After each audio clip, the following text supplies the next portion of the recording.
खुलुमबाय लोगोफोर, आं दिनै दोंसे खन्थाइ लाना फैदों। बे खन्थाइखौ सुजुदों अलंबार बसुमतारी।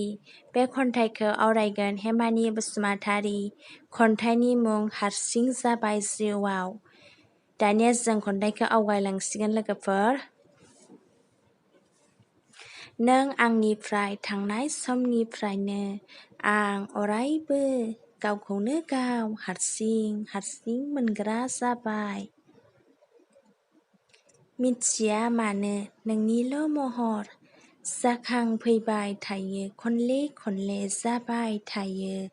मिथिया मानो नोंनिल' महर जाखारो। गोदै राव मिनिनाय नोंनि जाखांफैबाय थायो जावले।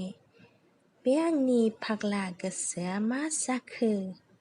आंनि साननाया फैमाल जाबाय। आंनि हास्थायनाया बायफ्लेलांबाय। आंनि सिमां मिजिं थेर बेथेर जाबाय।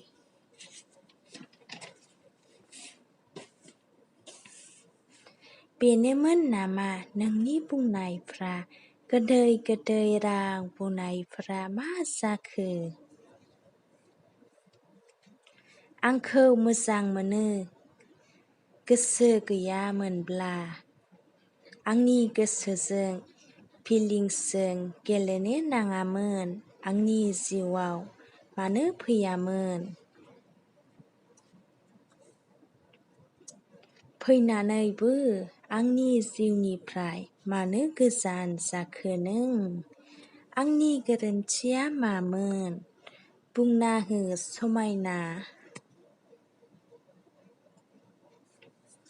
दाबो गोसोखाङो नोंनि रादाय होनाय। दान्दिसेनिल' थाखाय अननाय होबाय। आंनि गोसोखौ जावलिया खालामलांबाय।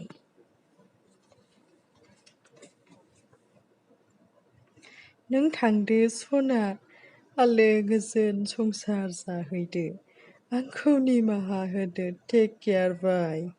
खन्थाइया एसेनोसै, गोजोन्थों।